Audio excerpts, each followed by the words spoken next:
Hey everyone, and welcome to another episode of the Self-Made Podcast. On this episode, I sit down with Nathan Johnson. I've known Nathan for a number of years, and this man has this amazing ability of landing on his feet and making incredible things from any situation he is in. He has come such a long way from the young personal trainer that I met to now running a brand that not only gets people in great shape, but teaches them the skills to stay in shape for life.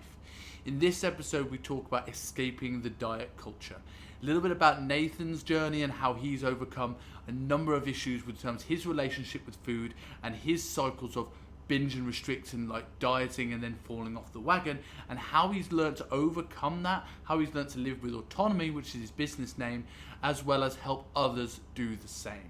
If you enjoy this episode, as always, please share on socials, tagging me at Kingsley Dutton and tagging in Nathan.autonomy.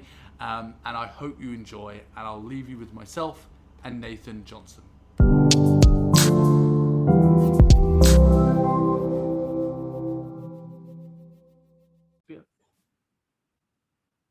So for people that don't know you, Nath, who is Nathan Johnson and what is Autonomy? Thank you for having me on the podcast anyway. I really appreciate it. I think, I don't know, I evolve so much that I always answer this question different every time that I do the podcast. So I guess we'll start with Autonomy. So Autonomy is my online business that generally is geared towards helping people get in amazing shape, but keep it off in the long term. Like, our major core values and purpose of the business is to help people achieve that long-term longevity through actually going through dieting phases and go through lifestyle phases with the aid of a coach, and then basically us kicking them out afterwards to say that you don't need us anymore. That's kind of our philosophy, because we believe that coaching isn't forever. And we do that. We've done that now for 9 months, and we've progressed massively over the, with 5x, 6x business over the 9-month period. And it's just a testament to probably the philosophy and the purpose behind the business.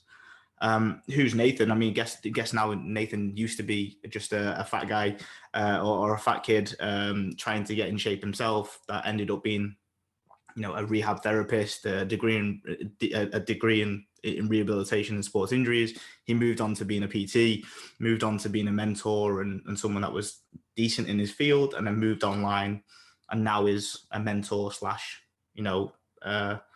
business owner, which is crazy to even say. Like, I sometimes look in the mirror and not even think that I'm a business owner, still that kid who was just a PT at 21 years old. So I mean, that's who I am, I think, anyway. Yeah, and I think like, I mean, I've known you for a very, very long time. For anyone who doesn't know, listen to this. Nathan worked at UP and our previous employer when I was sort of running education there, and you hit the nail on the head of like answering this in a different way every time because you evolve. We spoke about off air of like Nathan managing to chat his way into falling on his feet absolutely everywhere he lands, and like going back to the start of this evolution of like you, the business owner, to where you were. So like you came to UP, you were very, very sort of like studious. You'd done a bit of sports rehabilitation. Like what did you study at uni, and why did you go into the rehab world initially? Yeah, so interesting question. And my dad does say that I get where shit wouldn't. So, that's a good testament to me. So I got into injuries and rehab generally for 2 reasons. One is because I had a knee injury that basically debilitated me. Like, I'm 29 now as of last week, and I'm still waiting for a knee replacement because my knee is that bad. Can't do more than 6K steps every day without pain. And can't do any leg exercises. So thank God for my genetics. I've got big calves, so it looks like I do legs, but I actually don't. And then second part of it is that I've come from a background of my family of very help other people orientated. So my mum's a nurse and my dad was a teacher.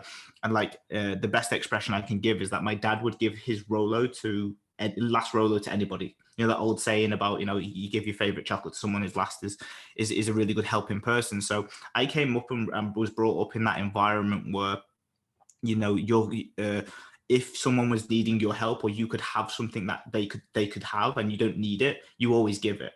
So, I did some work experience with my mum when I was like 16 in like an older people's hospital/hospice, where we just, we were helping people that had hip replacements or knee replacements just get back on their feet. And at that point, I got exposed to an old Liverpool physio. So he was the guy responsible for working with Michael Owen and Robbie Fowler and those guys who were back in their prime when Michael Owen was 18 and 19, and when Gerard Houllier was like pulling him off the fucking physio bench to go and play and ruined his career because of it. And he was the guy that was on that other side of the coin. So I got exposed to that type of sporting world very, very quickly through him. He was an idol of mine. Like when someone you hear that you've worked with Robbie Fowler or Michael Owen, you're like, oh my God, you're great. And then, so I got the mixture of both. Like I was great with older people. Like I learned how to speak to 80-year-olds and that's probably where my niche kind of comes in today. Not that my niche is 8-year-olds, but my niche is older people that are older than me, because I think that I can relate back to them now because of all that time with the elderly people. So that's how I got into it. And then when I was playing FIFA a lot when I was younger, and I ended up not caring about my GCSEs or AS levels, and I ended up falling into this BTEC. That was the only thing I could do if I wanted to go to university. So I didn't get to be a physiotherapist because I wasn't clever enough at the time, because I valued FIFA over playing that instead of studying. And then basically I fell into a BTEC that was just exactly what I needed. Like I needed that year to like fail and then be able to go again. And that's where that evolution really started. I'd never been kicked down so much before in my life, whereas like, I'm not going to be what I want to be. So I had to buck up my ideas and move forward. So I took to that like fish out of water, and really my studiousness or my education really started when I realized that I wasn't going to get anywhere if I didn't pull my finger out my ass. So that's where I got into it. And then I did that for 3 years. I worked on the sevens circuit, so rugby sevens, the Jesters, which was awesome for a season. I was a semi-professional rugby physio for 2 or 3 years, and we did a lot of drinking and a lot of rehab, and dealt with these corporate types who also flipped to play rugby on the weekends, like the weekend warriors per se, but they were really good weekend warriors. So that was kind of where I got my rehab background. Yeah, I think this, like going into sort of like coaching and things like this, I bet that was a massive tool in your toolbox. I remember like when you came into UP, like that sports rehab background was something that in a world where the exercise mechanics stuff was so prevalent, it gave you a bit of an edge to sort of jump in when a lot of people, I presume, sort of would have gotten overwhelmed with it. Do you feel that like that rehab stuff still goes with you in your career? Do you feel it still makes a big impact? 1000%. Like I can never forget anatomy, never, like because of how much we had to do it. Like for example, our first 2 years at university was a little bit different. Like we shared some of the stuff with sports science, but because we were a small class of maybe 40 people, we were accredited by a different service. They required different levels. So if I didn't get 90% on every single anatomy test, they were kicking you off the course and moving you to sports science. So at that moment in time, I had a, back against the wall mentality, where it's like, I had to get this done. So, in year one of university, I had a skeleton in my room. I had the rubber bands out, the things that people are doing now that weren't a thing back, 10 years ago. It's now 10 years ago, Jesus Christ. And I knew origins, insertions, nerve innervations, functions of muscle, the tissue, and be able to know where the pronation angles and all this type of lovely stuff, just because I had to. And then I never forgot it, because when you put something so highly on a pedestal where you're like, I need to know this, need to know this, need to know this, it became something where there was no option. So, when I moved into PT, I had an idea of like all of the science of what goes on below the skin. I knew everything below the skin, and I didn't really learn anything from maybe 2021 to 25 in terms of physiology or biomechanics, because I knew what was going on underneath the skin. But it was all of the stuff outside of that, when you actually speak about actually having a client, was the big thing. So it massively became an easy thing for me, whereas a lot of people get overwhelmed with the anatomy stuff now because they haven't learned it, and then they have to go back to the baseline of that, and that's really, really difficult, because it is such a core fundamental that I already had it, which was a blessing in disguise that I never knew. Yeah, and I suppose then like having that allows you to be able to focus on what's truly important, because a lot of people will coaches come into this, and I know I've spent most of my career like mentoring coaches, and you've done a fair bit of it in the last few years as well. Is like a lot of people will come into this getting overwhelmed by this stuff that, don't get me wrong, is important. I think like if certainly gym floor coaches, if there's one thing you should know well, it's training, and like in that part of that, it is anatomy. You're not paid necessarily to know about dieting, although the results need it, but you're paid to know what to do around the gym floor. I suppose it meant that you could now focus on communication. You could focus on how to get people to stick to things. That could be your entire study, because you'd already done this sort of like big bit beforehand. Yeah, no, 100%. That's exactly how my evolution went. Like I walked in the door at UP. I had this rehabilitation knowledge. I basically spent 3 years learning how to speak to people, be confident in the delivery that I had, because don't forget, I'm 5'5". At the point I worked at UP, I was like, 69 kilos soaking wet and not even in shape. Like I had clients who would say to me, I'm not having him because he looks like a kid. Or like they'd seen my LinkedIn that I was 22 years old or whatever I was, and they were coming in questioning who I was. So I had to fight every single day to actually get this respect or get the trust of these clients from someone that, they're earning six figures easy. They'd never tell other people, they always tell other people what to do and never have people tell them what to do. And I had to learn about how to manage 50 different personalities when actually I'd never really dealt with people. I'd only ever dealt with books or like understanding of skin deep, and understanding what was underneath the skin. So when I came into that job, seeing other people around me probably having the opposite, where people were like, they knew how to speak to people or they faked it till they made it, but they didn't have that understanding too much of what was going on skin deep. So they just talk to people and chat with that. But then I spent basically the 3 years doing exactly that. So, that was really, really important. I remember that sort of like vividly coming in, like, and you could like, and I don't think you mind me saying this now because of where you've gone and the confidence that you have in yourself, but walking in almost like that sort of scared kid, like knowing the books, knowing what to do, but not knowing how to apply it. And I remember vividly, just because I would have not struggled not to punch this guy in the face as well. But I remember you having this bold, loudmouth Australian dude who was incredibly difficult to work with. And like that could have easily been the making or breaking of you. And it's I think like that moment, I don't know if like how well you vividly remember that, but like that I thought was the making of you, because that made you learn how to deal with people that are gonna bite back, are not gonna respect you because you're 5'5". And then, like that, there was a changing of the guard. I remember when after that client came in, and all of a sudden, every single client started getting better results. You started being able to communicate with those people because you knew how to then respond to backlash a lot more. What were like the breakthrough moments in those 3 years, whether it's that one or other ones, where you started to piece together how to put the message you've learned over the last like 4 or 5 years across to people? Yeah, I mean, he was the turning point for me. I remember squaring up to him on the gym floor, ready to fight him, and he was ready to fight me. And I remember that. I remember it very, very vividly, because at that moment in time, I didn't know. Well, he'd never had anyone speak to him in a way that he was speaking back to someone else. So what I did was I was racking my brain for weeks on the end. I was like, how am I going to get this guy to buy into me? Like all he does is tell me what he wants to do. He tells me what he's going to eat, and therefore it really doesn't allow for this. So I had to go back to the drawing board and say, look, I need this to happen. I need the results from him. Sorry. And basically I put myself in a scenario where I was like, I tried so many different hats to the point where the only hat that I had left was the mimic, like the mirror hat. And I gave him that, and he fucking hated it. He was like, what is your problem? I'm like, I'm not doing anything. I'm just mimicking what you're giving me. And basically that was the moment where I got his respect, because he was like you've stood up to me, and like you've given me something that no one else has given me before, which is like honesty and just raw, like, look, you need to talk to me better. And that was a massive moment for me, just to kind of try all the different hats. And it wasn't the last hat that was the making. It was actually me going through the weeks of being like, I'm going to try and ask this question differently to get a different response. Because I was like, how's your diet this week? And he'd be like, yeah, fine. I'm like, what does that even mean?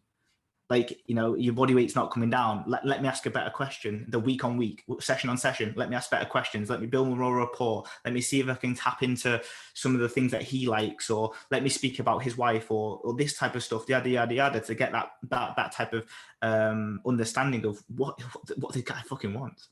And there was another one, which was my first ever female client there, who'd already, before I'd started, had asked to not be put with me because she'd seen my LinkedIn that I was young, and she didn't think I had the experience to deal with her. And for me, that was like a bit between the teeth, because I was like, well, you don't even know me. Like, Like, and so basically that for me, that was the moment where I was like, I'm going to prove my worth to you. And that was the lady that, basically in 12 weeks time, she lost like 25 kilos. And I made it purposely be in the situation where I gave her absolutely everything that I could. And in that scenario, I learned what it was like to go all in on a client, because I had this point to prove that actually I'm way better than what you think I am. And actually I'm going to prove that to you by, you getting amazing results. So, that those two turning points were the big one. And then, being in Dubai with that company was a big learning curve as well. I learned how not to mentor people, because I was a piece of shit. I was crap. And I did things the way that I would, I shouldn't do. Like, I was just telling people what to do, as opposed to, teaching them, encouraging them, mentoring them. So, those 3 points were, basically failures that I tried to problem solve through, and they ended up being like really big points. There's so many things to sort of unpack, and the things that you've learned from those lessons. I mean, I think certainly going on to the last point first and working back, I think moving across and moving your whole life across to another part of the world is a learning curve. You don't realize how important it is until you've done it and you've been there. I remember vividly moving out here to Hong Kong.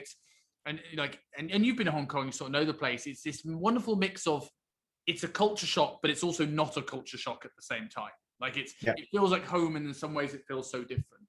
And I remember I was walking down the front down by Tamar Park, and one day I just thought, I'm an entirely different person than I was a year ago.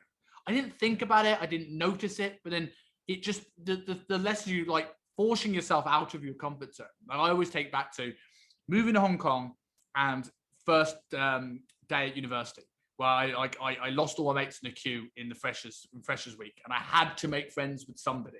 I knew no one. I was a shy kid, terrible with women. I was like, right, it doesn't matter if people don't like me, because there's 700-800 people here, and I know none of them.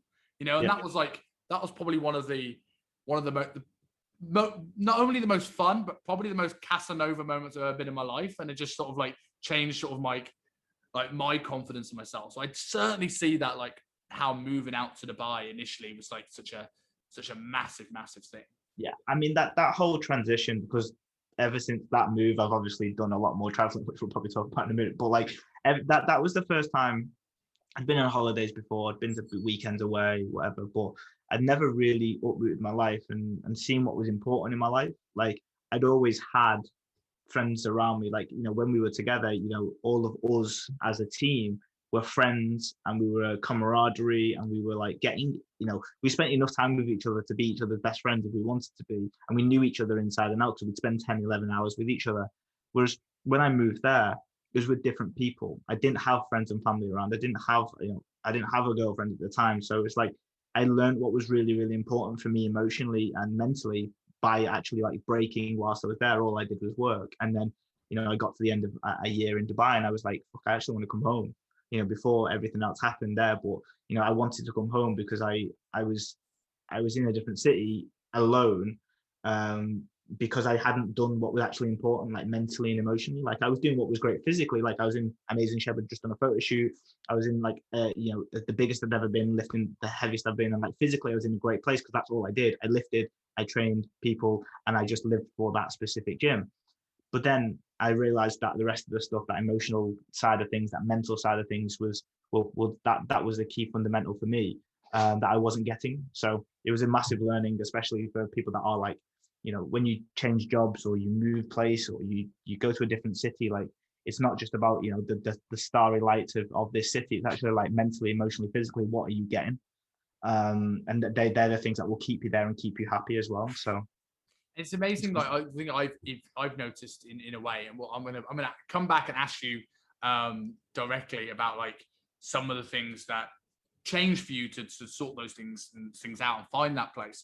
But that it looks back at the last 6-7 weeks of sort of my career since leaving that place, where it's amazing how much your identity is wrapped up. You mentioned how close everyone was at friends at the city gym, and a lot of your identity is wrapped up in your place in the totem pole with those people and the camaraderie you have with them. And then you come and you realize not that you're starting from scratch, because you're a different person, your experiences, your network, but almost I've realized it's right, you've got to re-identify yourself in those things, and that's quite a hard thing. So for yourself, saying that you weren't in the place emotionally to manage it, and you were almost coming home. Because you obviously didn't. This story here, you're living in Dubai, you've done more traveling. What changed? How did you get through that? I mean, that identity thing was one of the largest things that I've dealt with in the last maybe six years. Is that so? Firstly, I'll go on that before anything else. I mean, as someone that cares about something so much, like I never understood what it was like to have one singular thing that was your whole identity until I was actually looking back and saying, like, maybe from 22 to 27, everything that my highs and lows were against, everything I was speaking about, everything that I geared towards was getting my clients great results. And that was fantastic until you realize that that's just like one small part of your life. And that is, but that became everything. So like if a check-in came in and a client lost a kilo, I'd be fucking buzzing. But if a client gained half a kilo because they didn't listen to what I said last week, I'd take that personally. And like, whilst that's great, but then when you do that times by 50 or 100 people, or you do that by, every single day, 7 to 10 hours a day of clients coming in, you then get this whole like emotional fatigue. Like they see it within nurses and they see it within doctors and people that are in caregiving scenarios, which is called compassion fatigue. It's where you take on people's baggage and you take on the roles and identity of others because you're so affected by that.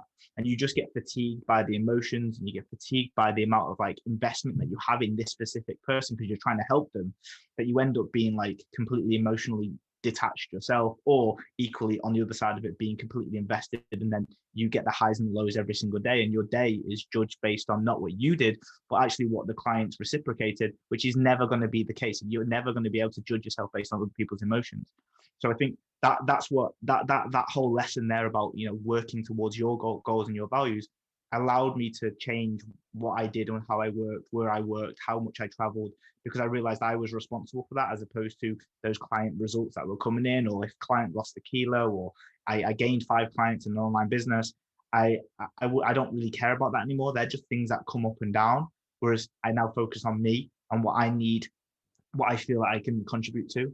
And then I think before going into the other points there, because I think there's something that's really interesting. Do you feel that since you did put more stock in you, the whole analogy of put a gas mask on yourself first before you put it onto your children, do you find that has allowed you to get better client results? Because I know when I stepped back a few years ago and when I was in a bad place and I took on a hobby, like I had more to talk about with my clients, I brought better energy because I was in a better place and my results got better.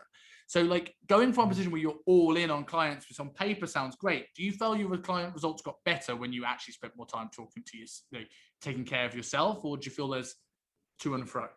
I would actually say that, and maybe this is an unpopular opinion, but I actually think everything got worse, but not in a worse way, but in a way where it mattered to me less, which meant that it like impacted me less. Like, sure, if you're all in on something, that's where you reap the benefits of everything, right? You go all in one thing and you get very, very good at it, and that becomes everything.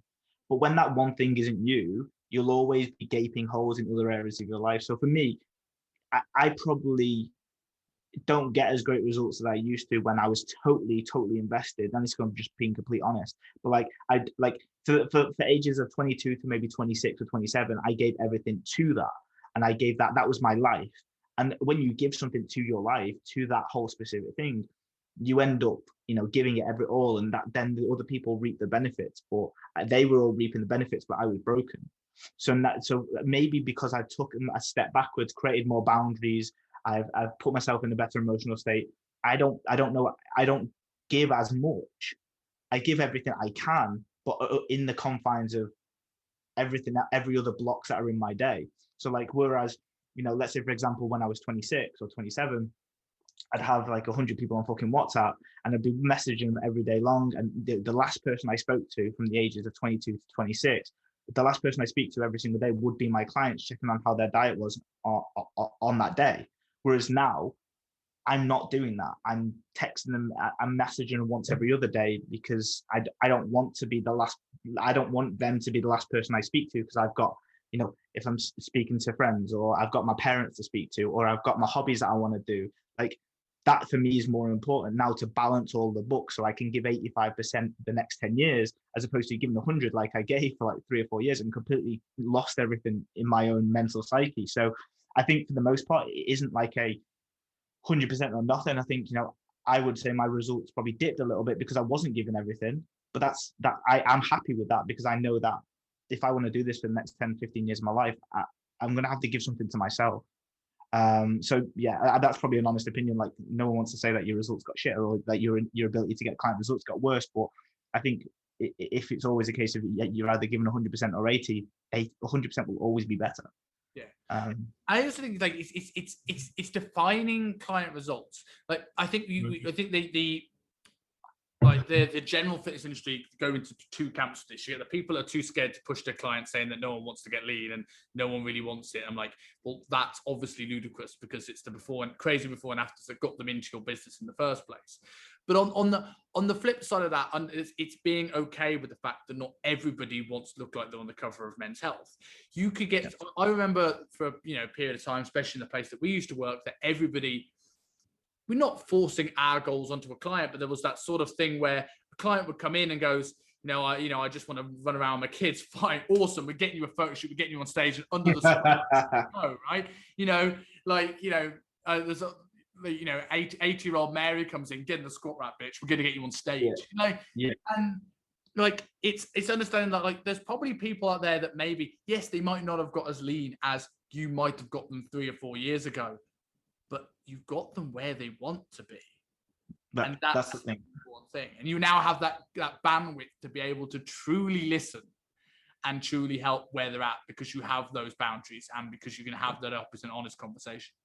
Because you know what matters. And then that's what maybe over the last definitely at R&T, like we had this thing where looking back on it now, like I think, the likes of, I always give props to Ben Mullimayak because like that guy is like someone I've looked up to for years. And like he would always do what's right by the client. I never really understand it. Like sometimes we'd always laugh and joke and be like, oh, you guys like don't get as lean as we do, or like you'll get like we get our guys leaner, but he's like, yeah, but they're happy. And I was like, yeah, but that doesn't matter. Like we want to get the pictures. And like, but now like I guess since going down to that, like let's call it 80% of where I give 80% as opposed to my whole life to it.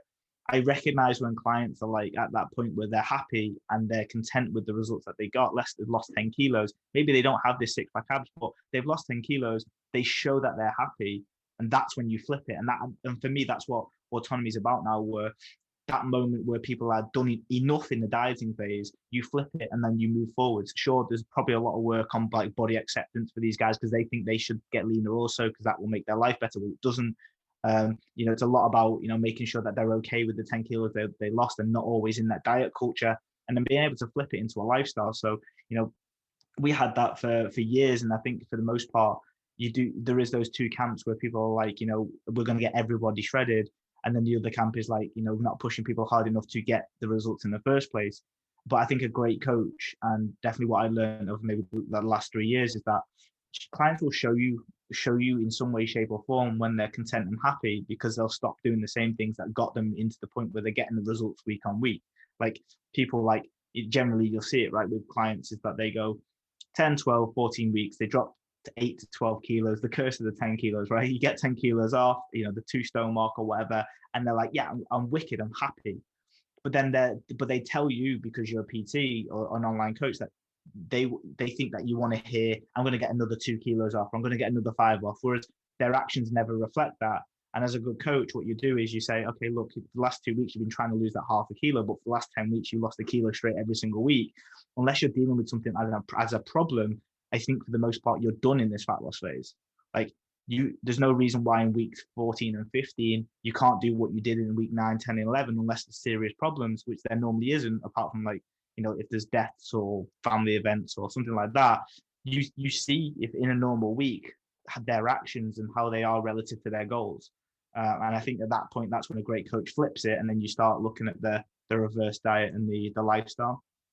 I think as well, it's being able to, because I think there's some people that definitely do that in terms of, I want to tell my coach because I feel I should be leaner because that's what it is. But I also think there's a lot of things with the diet culture that we have, the way we see with Instagram with airbrushed and everyone's highlight reel.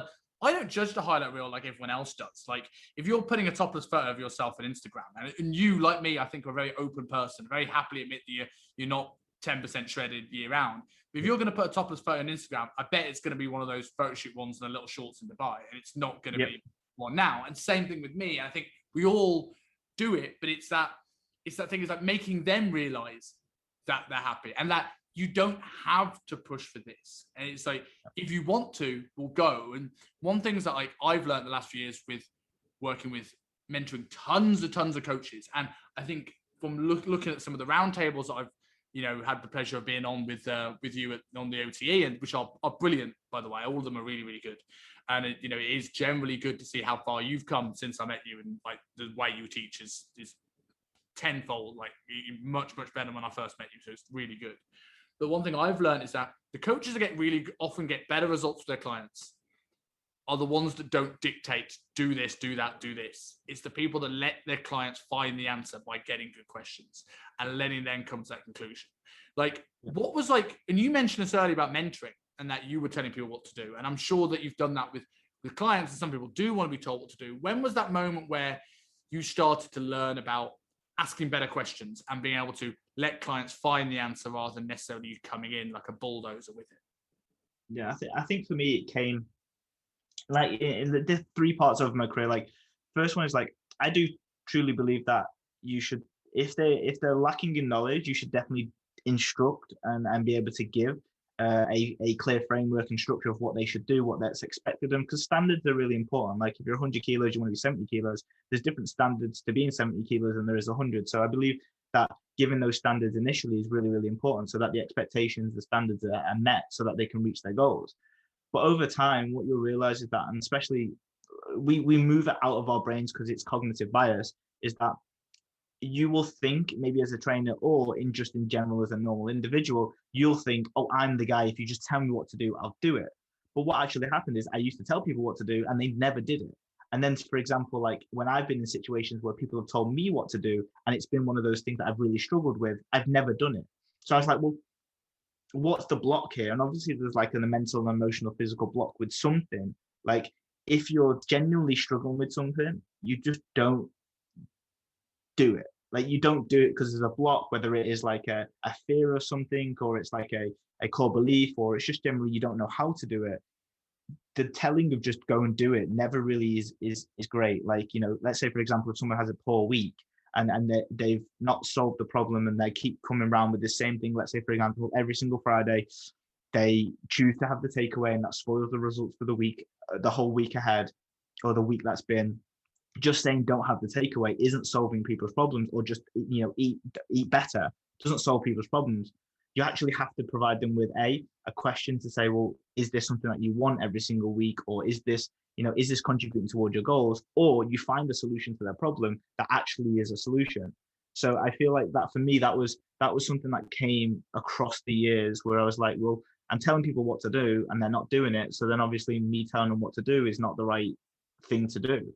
And then probably came back to the Andrew situation, the bald dude, where I was like, I was putting on so many hats to try and get this guy to do something that I wanted him to do, that it started with telling him, because that's what he said to give him. I told him what to do and he never did it. So I'm like, okay, well, find a solution. You should have 100 different ways to solve a problem, and even 100 different ways to communicate, or 100 different ways to explain your points, or give analogies or question.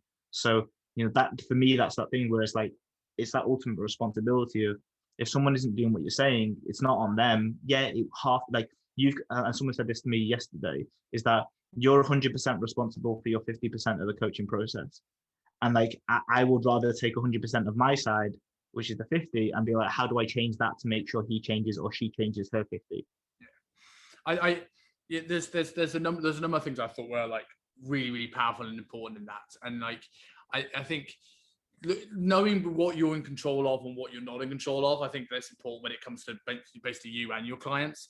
And like, I think being able to like, I think the thing I thought was really resonating with me there, you spoke about the disconnect where if you're not feeling into something and someone's telling you to do it, you never do it. Like, I remember I've always had a habit of losing things my whole life. I'm pretty certain I'm going to get tested at some point that I've got a touch of ADHD.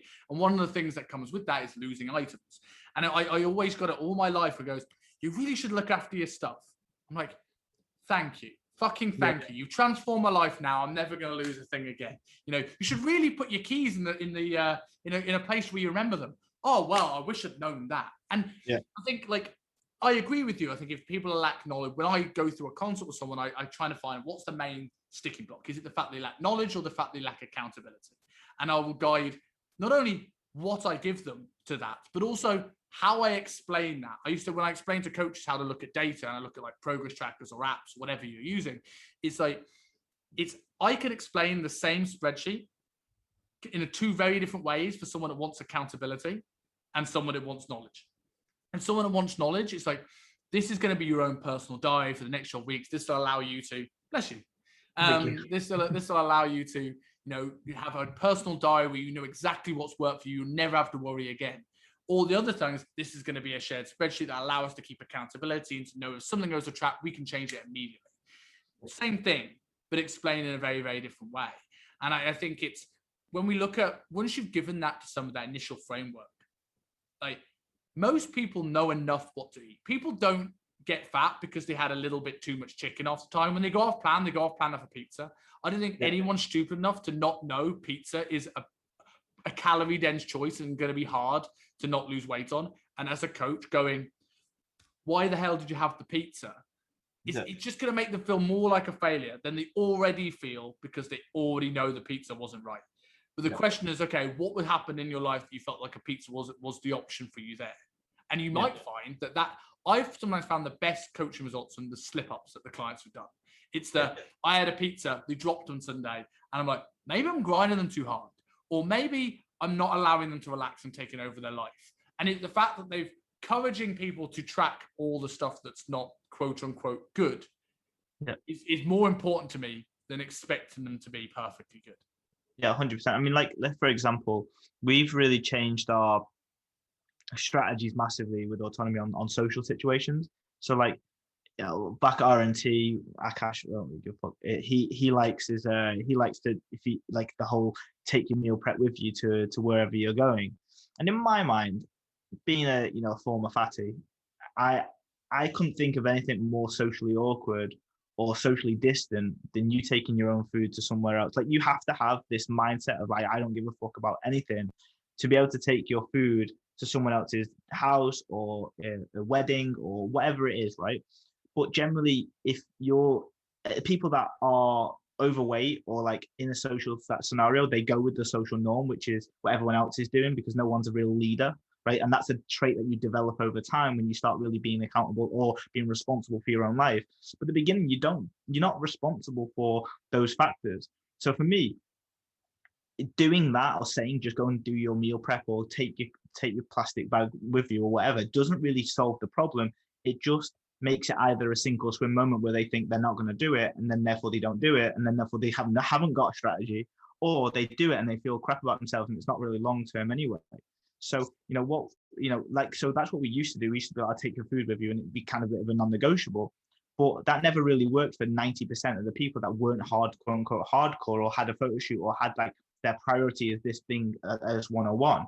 Whereas now what we do is we give you three options. Like, three options. One is that you take a maintenance day, so you don't do fat loss, and that's okay. So we'll give you a strategy for that. Two, you can buffer calories throughout the week, so you can take less calories during the week and then more at the weekend, which I like to not use very often. And then the third one is we make better choices when we're there with the food that's available. Like, you control what's going from your plate into your mouth always. And having those skills, and that's something that I learned over time. It was just like, I'll take your food, but now it's like that didn't work for 90% of the people in the long term. And what will they do after their dieting phase? They won't know what to do at a wedding anyway. So then with the viewpoint of that long term, here's the three options. You choose. Which one do you think you can do? Which one do you think is going to be appropriate at this scenario? And ultimately, which one can you commit to in the best way, shape, or form? And that gives that client that choice mentality. But at the same time, you've given them instruction, because you've given them three solutions to the problem. You've instructed that these three are great options. Which one do you want to try? And it's that trial and error improvement that allows for maybe success over time. So, like, this sort of segues in nicely into a little bit of sort of, in a way, what you've become known for. Like, as you know, through the UP days and the RNT days, we've very much proven that you've you can get results of people. And with yourself and your own photo shoots, that you've done, you've proven you can get results of people. But you've mentioned your initial identity was the little fatty, and so before we go into like how you now help people overcome the diet culture and overcome that sort of dieting mentality and that all or nothing mentality, give us a little bit of a story about what your relationship is to this, because I know that's something that you've learned this through your experiences as much as you have from anything you've studied. Yeah, I think for the most part, anyone's biggest superpower will always be their biggest challenge that they've had to overcome. And I think that's where autonomy was really bred from. It was bred from years and years of me potentially being able to diet. And obviously, you'll know that you were my first ever coach that I ever had. And I always maintain that I'm the shittest client I've ever had or ever been. So anything that my clients do is easy compared to what I've put other people through or put myself through. So I always had this trouble. First of all, it's 3 phases, and this is kind of how I think most clients go through it too. Is that they have the first phase of struggling to get in shape, and they're always having that ability to be consistent, have a routine, eat the right foods for long enough time to be able to get the results that they want. 2 is the second phase of actually being able to go through a period of moving from a diet into something else, like a muscle building phase or a lifestyle. And then equally, the third one is being able to stay in a lifestyle phase long enough to not accrue all the body fat and go back to the old habits. And, I was stuck in that middle ground for a very, very long period, just upwards of 5 to 6 years, where I do diets and then gain 10 kilos back in a week, or even 15 kilos one time. Nearly drowned myself in Thailand because I had feet like elephant men, because I'd accumulated so much water retention after the shoot that I tried to go scuba diving and ended up at the bottom of the pool because I was just sinking. Which was hilarious not at the time, but it was funny to look back and going I put myself in that scenario so shitly because I just ate for 4 or 5 days straight and gained 15 kilos after having veins on my abs and glutes were in and stuff like that. So it was mental.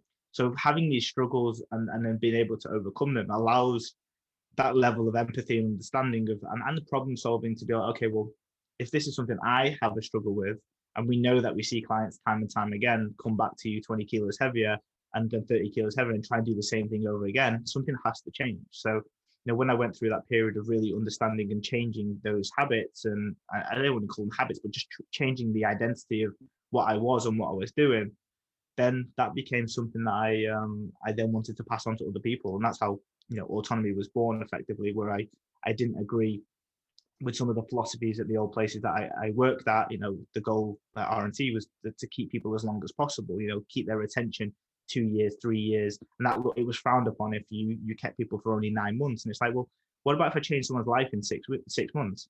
What about if I change someone's life in 9 months? What about if I gave them the tools to be able to do this by themselves and they didn't have to feel like they needed you for life?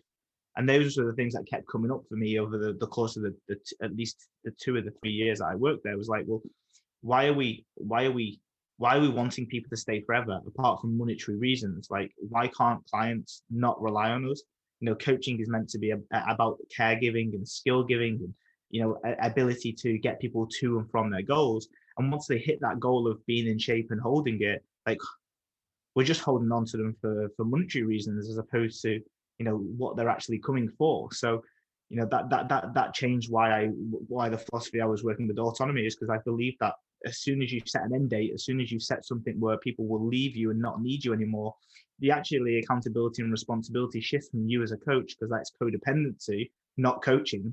If you change from codependency to actually responsibility in them, and in that moment when you give them full responsibility, they got what I got when I solved my reverse dieting, binge eating issue, was that there's no one else to blame. There's no one else to book. The book doesn't fall on anyone else. The book falls with the individual that you are.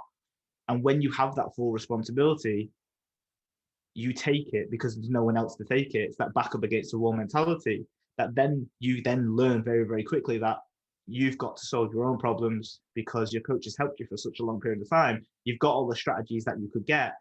By the time you're doing 6 or 9 months with someone, there isn't any more strategies or any type of intricacies of solutions to problems to solve. They should be able to solve their own problems. And because you kick them out at the end, they have to solve their own problems and put that autonomy back in themselves and responsibility. So like that's where that came from. And but that it was the moment when I was doing my own stuff, when I took full responsibility, and I didn't really know what that meant until I actually did it. Where I was like, I need to solve this problem. It keeps coming round back again. I need to be able to invest my time and energy into stopping this from happening. And when I did, I realized that like, the grass is greener on this side of not that diet culture or coming back around and dieting every 4 months because I was getting fat again. And then that really opened up my eyes to like what other people are missing when it comes to being stuck in the proverbial yo-yo diet.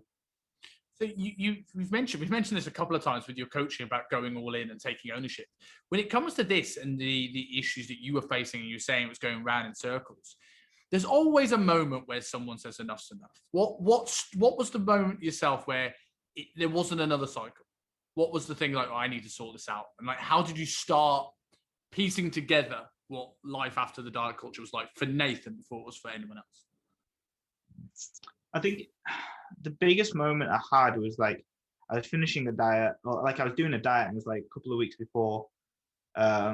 It's like 2019, so 2019 was not too long ago either. It's like finishing. I was traveling around the world, trying to diet at the same time because I kept going to different places and trying to enjoy the cuisine, but also then try and diet at the same time, which was an absolute nightmare. And I remember just like having a day, an evening where I just like I lost control and I completely let it go. And I don't know why it was different to every other time, because I felt like I was like, well, this has happened a million times before because I was no stranger to eating my body weight in food. And it was just at that moment in time, I was so low mentally and emotionally because of all the traveling and being alone for such a period of time. I was like, I have to do something about this. It isn't other people. I spent like 6 months maybe not speaking to many people because I was like traveling, and I'd only seen a few people like my mum who came to Switzerland, or one of my mates, Kunal, we went to India together, seeing one of my other friends, Gina, in Rio de Janeiro, and I'd seen 3 people over the course of 6 months. I was in that self where I was totally self-reliant on myself, and I needed to make that change. So like I had no one else to put the blame on or pass it off as just an occurrence. So it's just one of those things that I don't know if you really can explain that moment that really takes the tipping over the edge, but it just changed for me in that instance where I was like, well, if I don't solve it, then no one else will. And like it's been going on now for such a long time that it's enough is enough. But again, I'd had those moments before that equally 2 or 3 years prior. I could have been like, that was my moment. But it was the continual moments of, let's say, for example, the next 6 months after that I really invested in that specific thing. So that's why we at Autonomy we make sure people invest for the next 6 months after they get their goals, because it's the continual investment towards just that singular goal of maintenance or that singular goal of problem solving that takes away, I think, that's the first initial thing of like, my back's up against the wall, what am I going to do? It's actually that starts the momentum rolling, but then it's the small peaks of being like, I'm not going to diet again, or yeah, I've had a shit day, but I'm going to move back on again. And like, I think one of the habits, the things that I did, which kind of really changed for me, was that after that moment, that momentum was kind of going, and I was working towards maintenance, and I was doing all these things on myself, working on myself from journaling or whatever points I was working emotionally, mentally. I remember for the first time not restricting after I binged. And like, that was a massive part for me, that I woke up in the morning and I felt relatively normal. I just got on with my day, as opposed to not eating for half the day or thinking about I was going to eat chicken and veggies or I was going to do 1,000 calories, because I was waking up in the middle of the night and eating. That was kind of my thing. When I get emotionally and mentally like in a bad place, I'd done it for years. Even when I was working with you, like that's the thing I'd wake up in the middle of the night and I'd raid the cupboards uncontrollably, and I couldn't stop it. I felt like I couldn't stop it anyway. But after that moment, when I did that in 2019, I was home for a week and I just thought, fuck it. I ate whatever's in the freezer, because my dad keeps chocolate in the freezer. If you've never had chocolate in the freezer, it's unbelievable. But like, if you have chocolate in the freezer and you nail that, and there's a freezer full of it. I haven't opened it since she's gone. I can't do it. It's unbelievable. And then basically in the morning, I thought, I'm not subjecting myself to another binge and restrict cycle. So I just didn't restrict. and I just ate 2,000 calories the day after, and I just felt different. And that was like and I did that every single time I had a relapse, but the relapse got further apart. So it used to be like every day I'd wake up and wake up in the middle of the night. It became every 3 days that I'd do that. Then every once a week, and I'd get this streak of being like 3 or 4 days, 3 or 4 weeks where I didn't do it.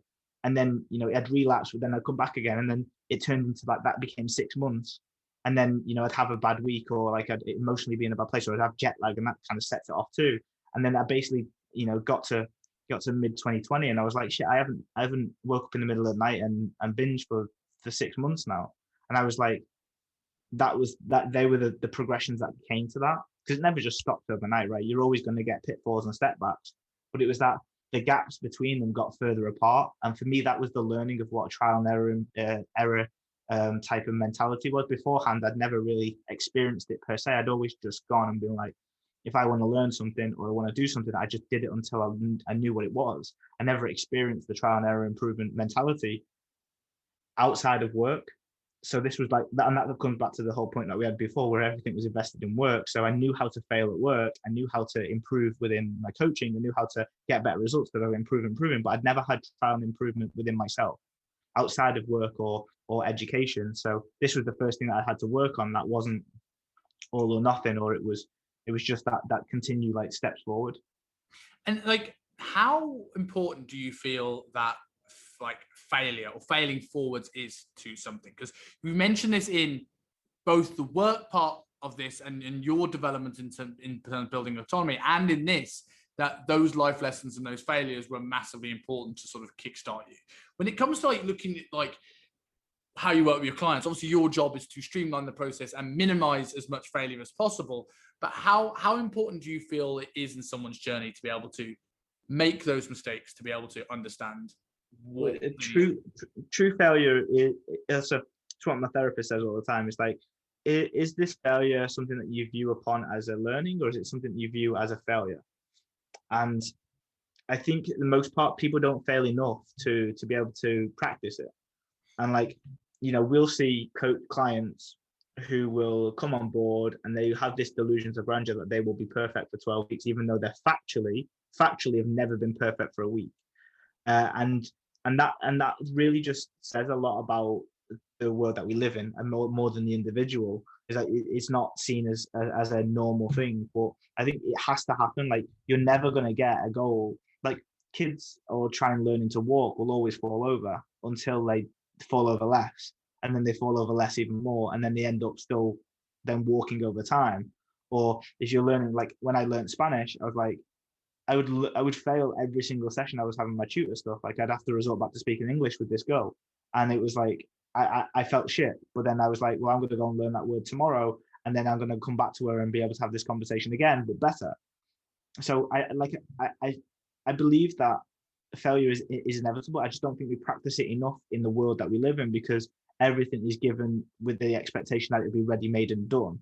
Whereas the moments that I started learning skills, so Spanish, Hindi, guitar, handstands, stuff like that I did for a while, really taught me that like you don't get anything you want in one go. And then that also then combined on with the inevitable progress of what I was doing from my eating behavior standpoint, really then allowed me to conceptualize what failure was, which was a stepping stone to progress. I love that in terms of like looking to be able to like practice failure, and it's almost become a little bit, my catchphrase over most of these podcast recordings I've done is that you wouldn't learn Spanish in a day. Don't expect anything else to be like this. And I've used this with almost everything, in the sense of the anti-meal plan culture, which is a topic I sort of bring up on every podcast, it seems. But if going into giving someone macros on day one is just like saying, I want to learn Spanish, can I get an audio tape? No, just go to Spain, you'll pick it up. Yeah. Like, people coming into the gym and get really disheartened and feel like a failure because they can't immediately hip hinge or squat. I'm like, how many joints are moving? Like to control one of them is a skill in itself, let alone integrate 4 or 5 of them. Yeah. And like, I think it's so important. Like, I remember picking up a hobby of card magic like a couple of years before I left London, which I need to pick up again. Eventually I'm going to say this on enough podcasts, I'm actually going to pick up a deck of cards.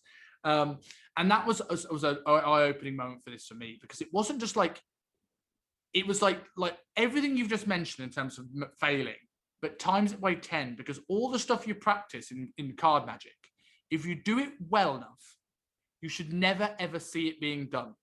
Yeah. So you do see, like, first few months you're learning all these tricks, and like everyone's like, oh wow, cool. And then another 6 months goes by and someone goes, oh, could you show me something new? I'm like, no, because if you see what I've been practicing, I'm doing it badly. Like learning to double lift, like pick up 2 cards as if it was one.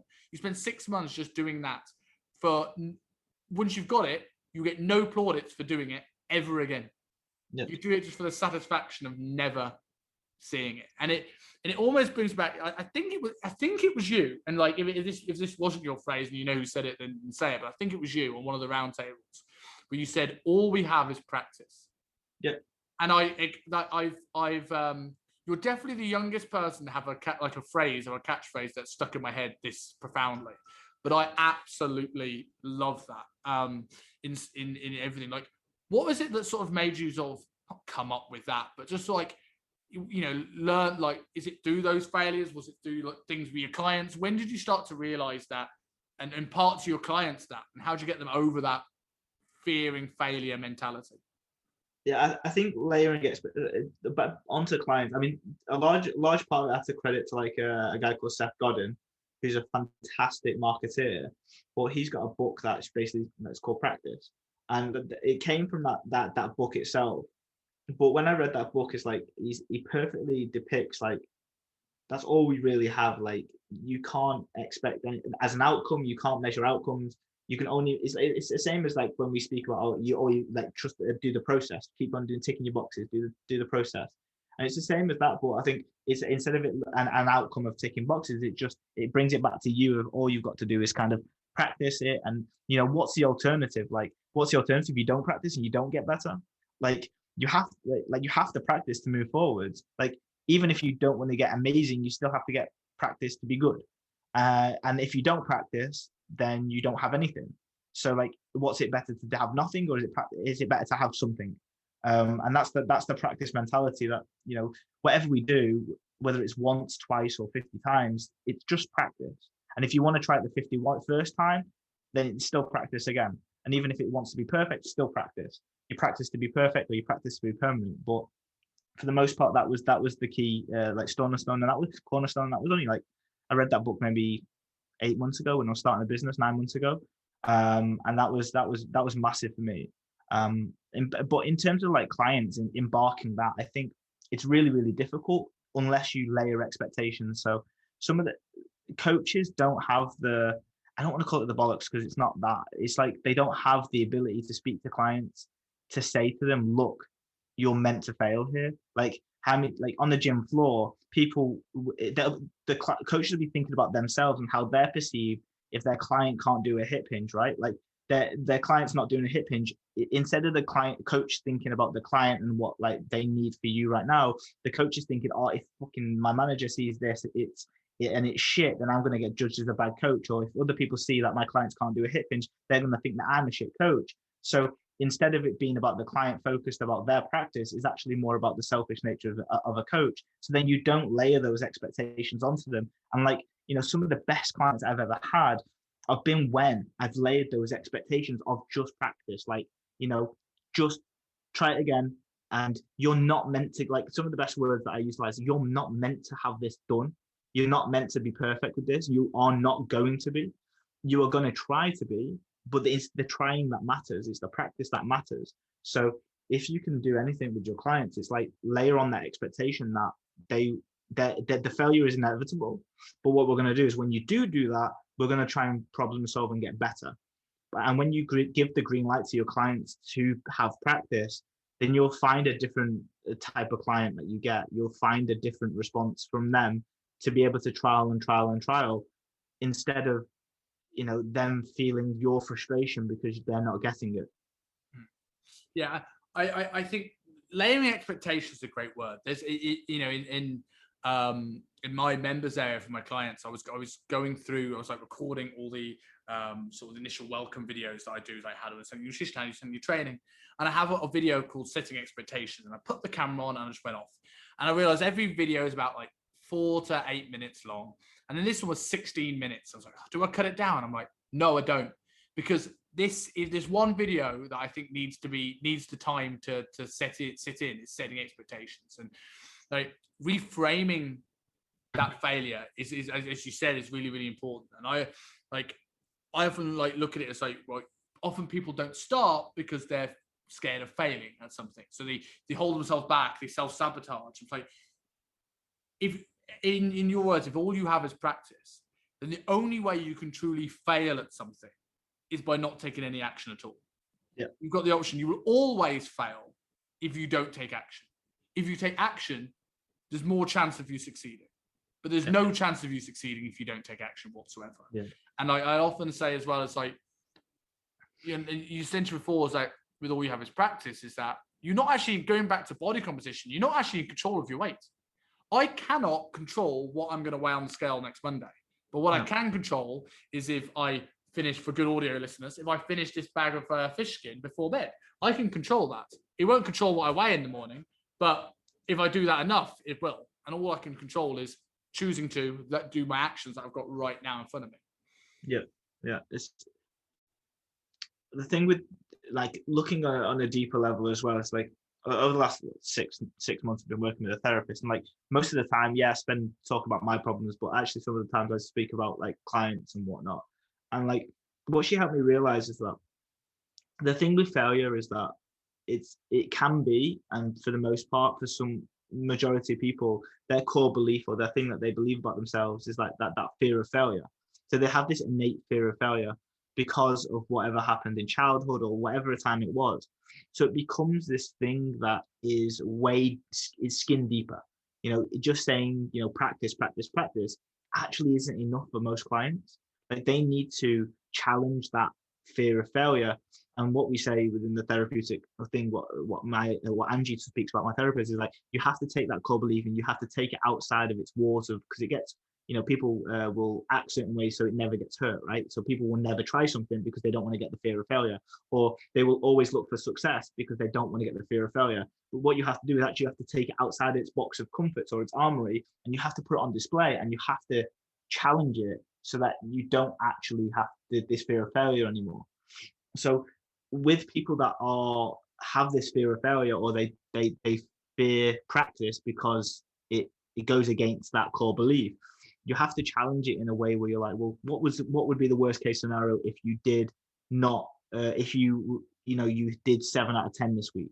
What's the worst case scenario if or what's the worst case scenario that you can deal with if you didn't succeed this week? Like, these are questions that often I'll ask people within like a Loom video or just in the chat function. Is like, what's the pros and cons of you failing right now? Like, if you don't do this thing, what's in the pros and the cons?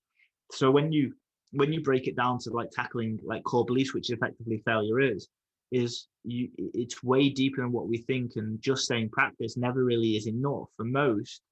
It's actually the ability to take and examine this core belief that some people have, and being able to then challenge it so that they realize that it's not as bad as what they thought it would be, and therefore it's reframed and it's relooked at, and the identity changes.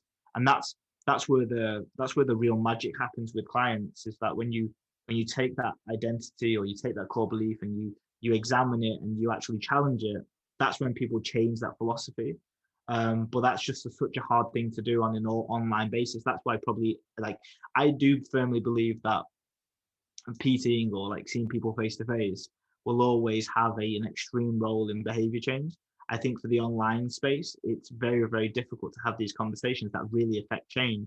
If you look at, and this is a bit of a tangent, but if you look at therapy within itself, it's done over a call, face to face or in person for a fucking reason.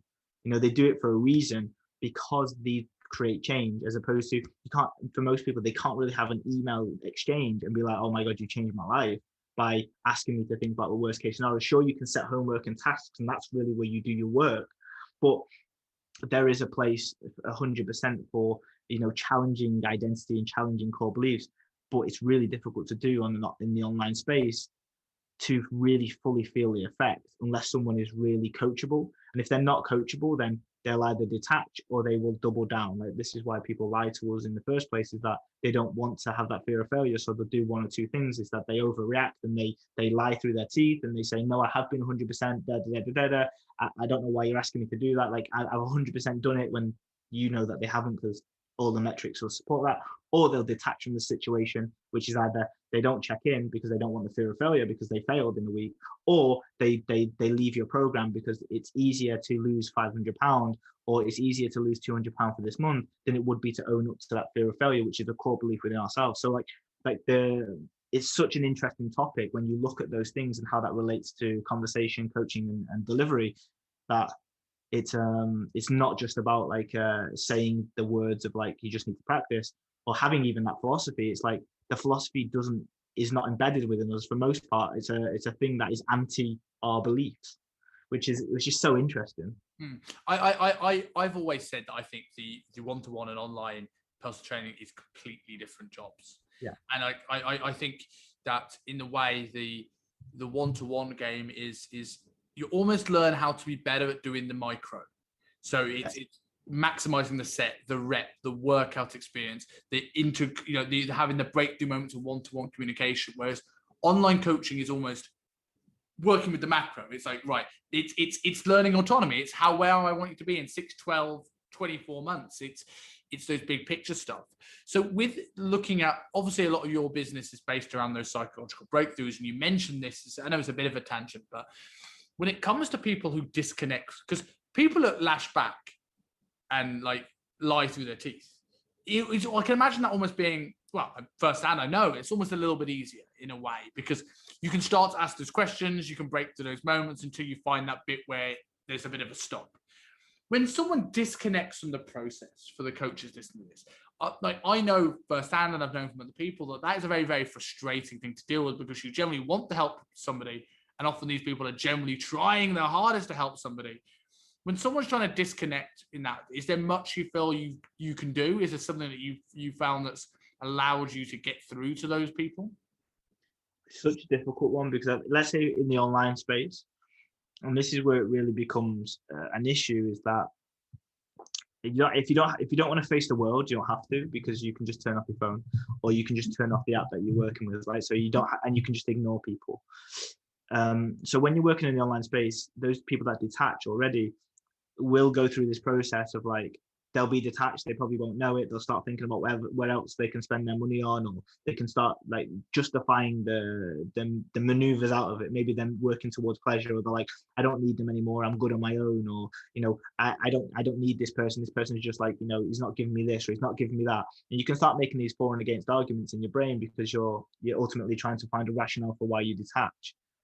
And the whole detachment thing is most like, if someone is on the way to that, it's back to that coachability thing. If you've been in a coaching relationship before, whether that's in work environment, or you've had these like performance meetings at work, or you're emotionally slightly intelligent, there will be signs and symptoms that you can have these conversations with your clients about, because they will come to you and say, I'm really struggling with this, or I don't think this is right for me, or whatever it is, that they'll give you signs and symptoms.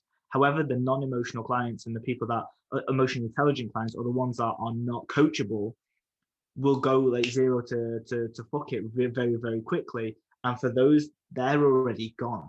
By the time you have those conversations where they're like, you didn't have to, like, it wasn't either this or that, it was actually like, we just had to work through the problems. Whereas they're already in that state of like, they don't need you. So even if you get them on a call, or even if you send them a nice little audio message, the high probability that they're already avoided by the time you get that conversation. So in that online space, it's very, very difficult to come back from that detachment, and almost maybe I'm just thinking on the spot here, but if you had different layers of communication, let's say, for example, if you had calls booked in with your clients on a week-to-week basis, you'd be able to catch it very quickly, because you could have a conversation with them up front, and that'd be fine. Whereas if it's on email, or it's done in a check-in process, the information that people give is selective. So it's hard for you to then kind of work out where the problem is, or what they're really struggling with. So if you're doing online check-ins, and you're doing forms, and you're doing jot forms or type forms, or you're just doing check-in forms from whatever way, or emails, I think for the most part, you're subjective to how coachable they are, and they're already gone if they're detached. But if you're in like when you're PTing, you can catch that very, very quickly because you can see it within their body language, or they're not giving with the information, or they do actually say to you, look, like this is not working, or I feel like this is this, that, and the other. You can have those conversations very, very quickly, and you solve the problem like this because if you act nicely and you be a good human and you empathize and all of these things, but if you empathize with someone that's already detached, they're already detached, and it'd be very rarely for them to bring it back in. So it's a really hard one that I think that from an emotional side of things, it's something that coaches don't really understand, that when people don't check in or when they don't respond to emails, not just because they forgot, it's simply because there's a reason behind it. And that will come at a time where if you get people that are detached, or it's just the layers of which you get coaches, like clients, like over time you may get a better quality of client that is coachable, and your questionnaire and your straining out process of these clients coming into your business will get better too. So you have less people that will come in and detach ASAP. So I don't know, like there is, in my opinion, I haven't found anything that really works. I think you can do your best to rein them back in if that's possible, but I see the rate really, really drop off very quickly when they have missed 2 check-ins or they haven't responded to you for a couple of times. They're already gone, and it's just in your best interest now to find people that are better served for your coaching, who are actually coachable through failure. And that's an emotional intelligent trait that is quite rare, and that's why sometimes the coaching that we do, you have to be ready for it. You have to be, as a client, not every client can come in and get great results. Like, you can believe that everyone's a result. You should believe that everyone can get results. But if you're really going to make habitual change or lifestyle change or real identity change, like when I found out about myself, I wasn't ready 3 or 4 years ago to make that identity change or lifestyle change because I was detached away from the situation. I thought I would just go away and it'd be fine. But when I was actually coachable and when I was actually moldable from my identity, because that was when I was ready to be coached, but I understood what coaching was, I understood what failure was, understood what trial and improvement was and practice was, that's when I was able to change those core beliefs, which then changed the way that I acted with food, with mentality, with my lifestyle, with relationships.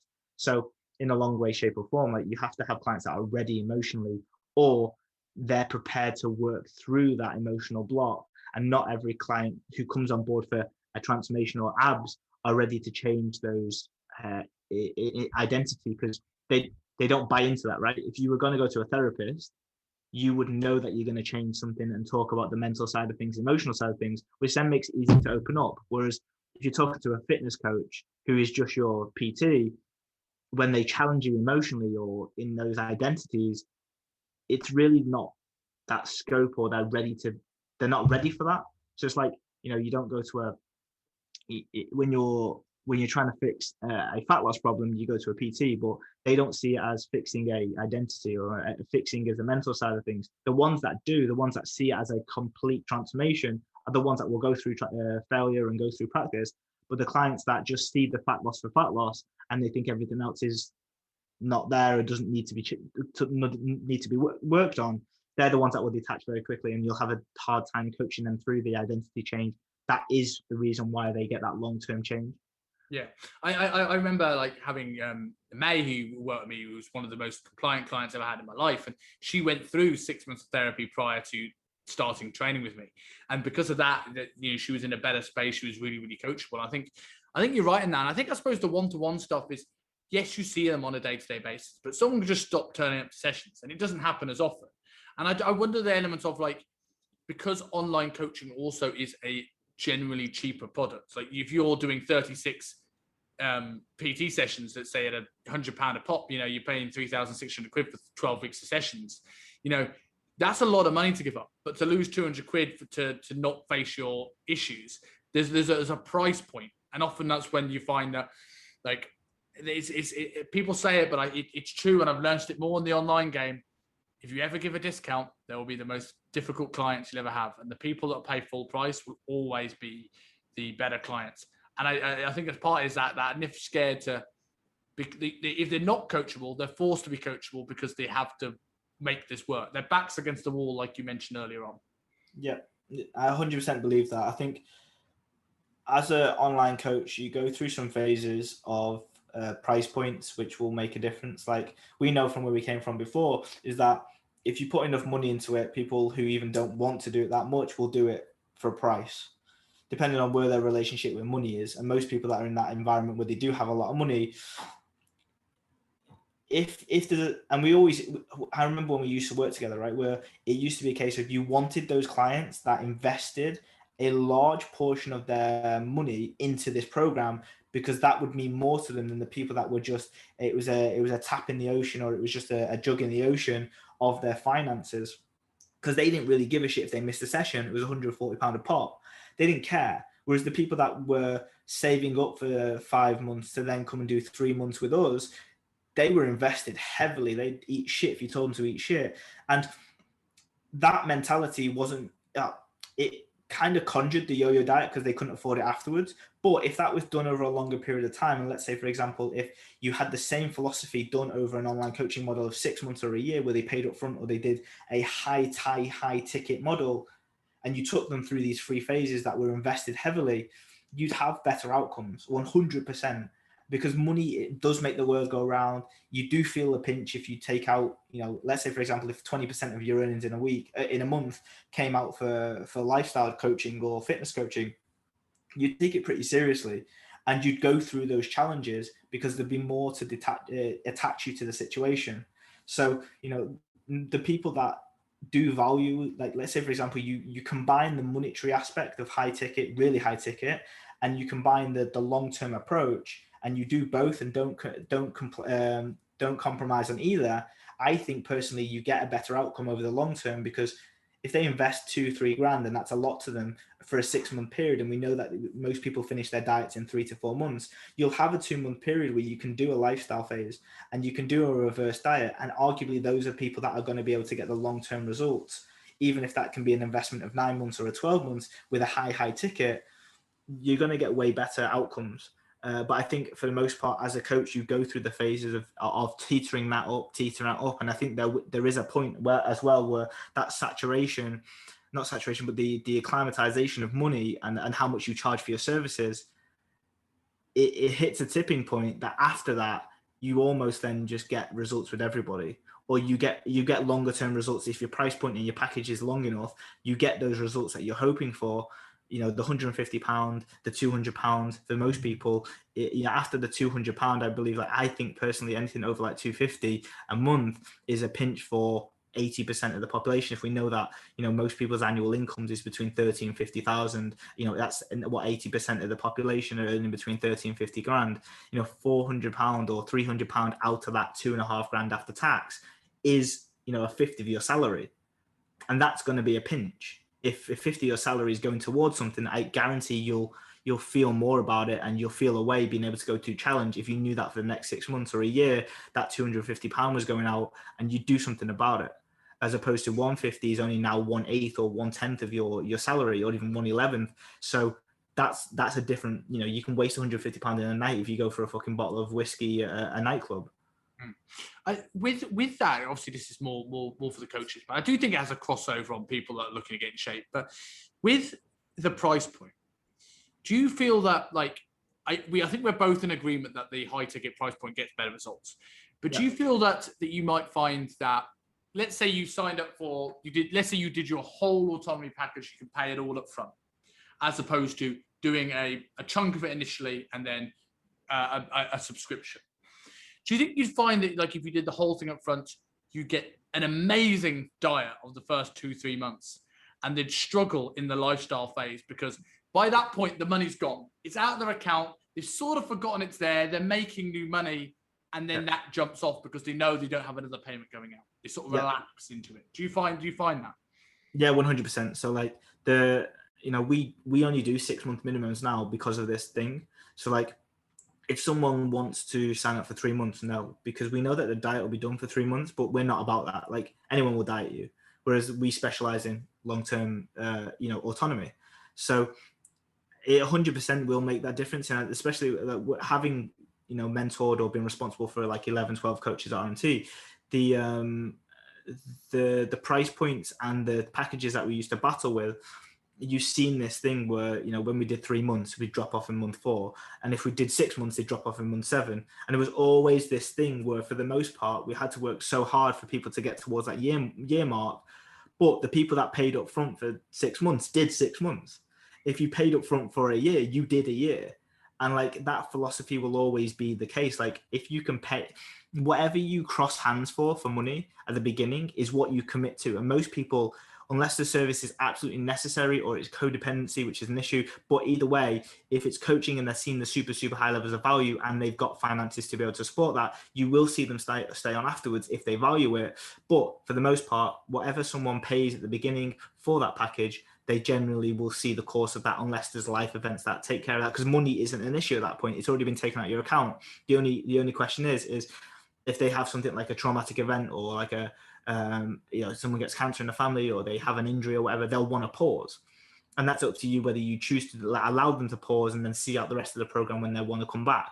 But it takes out the monetary issue of them cancelling and not wanting to pay anymore, which then you lose money anyway, but you haven't lost any money if they've paid up front. So for the most part, like, that's what we're going down the route of now. And I know that a lot of guys, the Senior Muscle Mentors, the guys that, you see this industry that are, they have their own niche now. They have their own craft. They are specialized in a specific area. They're amazing at what they do. You have to pay up front for those guys now.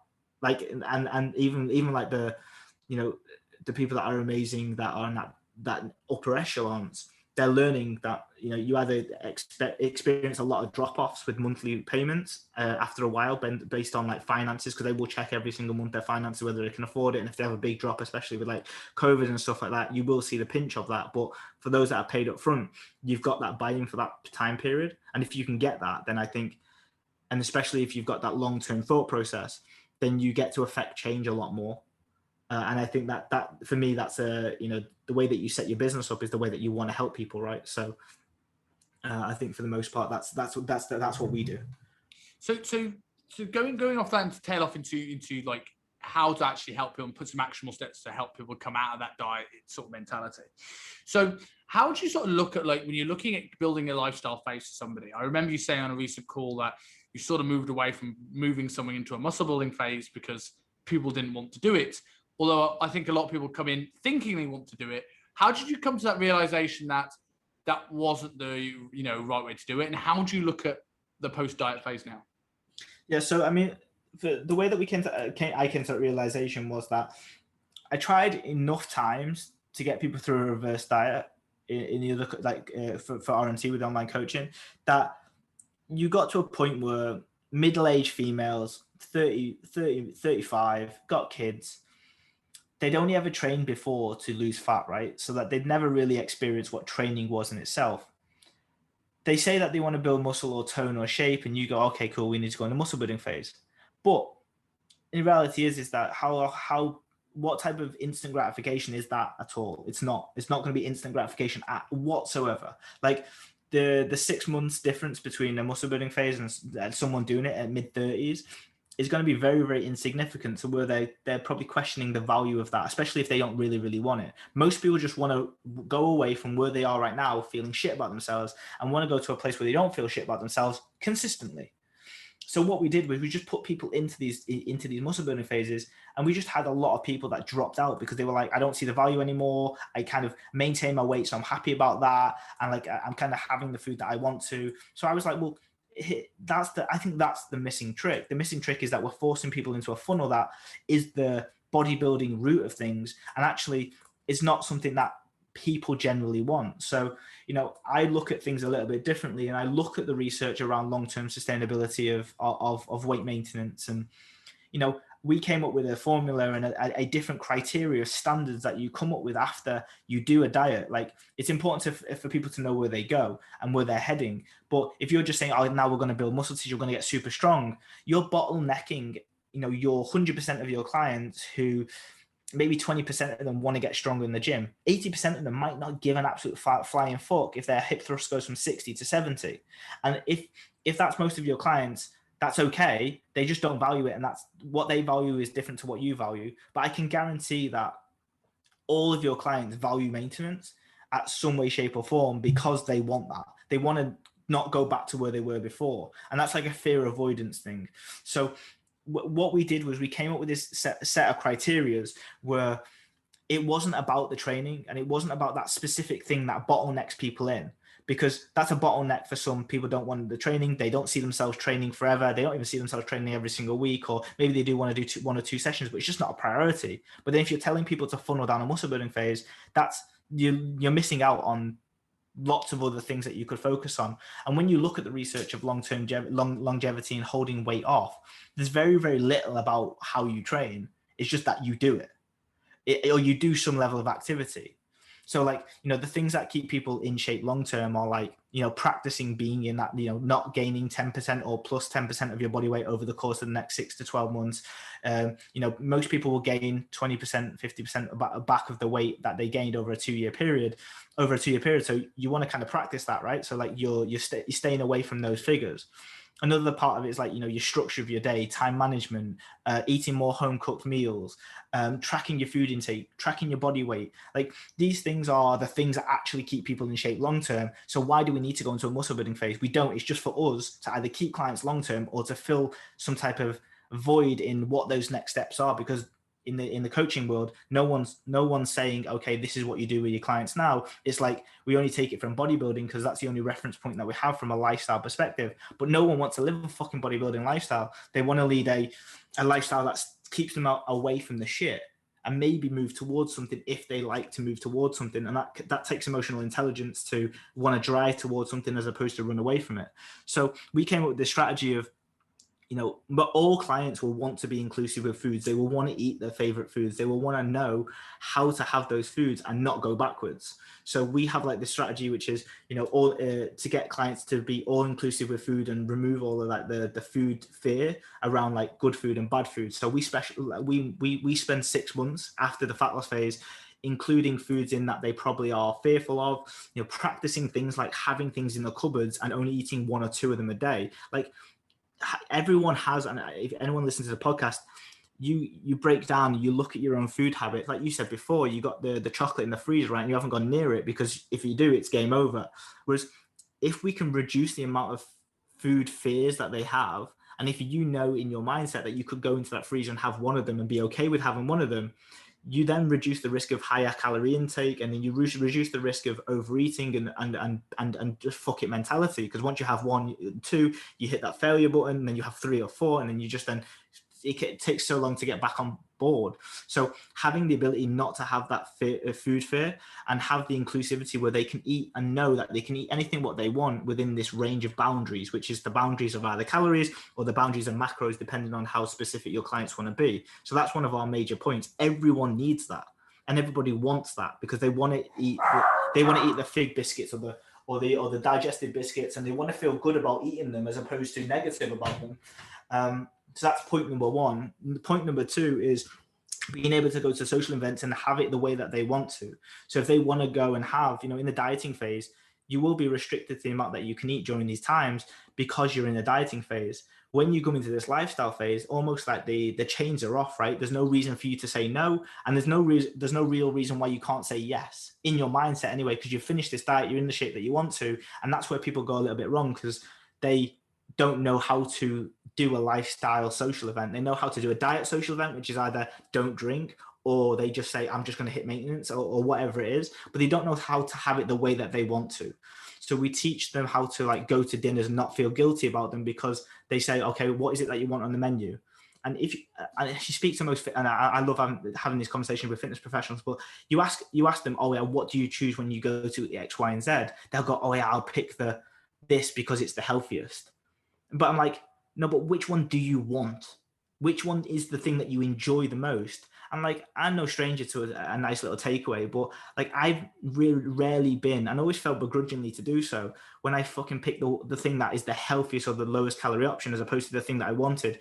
If there was a steak and sweet potato and all of these beautiful things on a menu, I wouldn't pick that because I'd be like, oh, the steak is too high in calories. So then I'll pick the chicken, but then I'd be feeling hard done by picking the chicken because I didn't pick the thing I wanted. It's the same as when people eat a protein bar that's 200 calories, but they really wanted a chocolate bar when a Mars bar is 180 calories.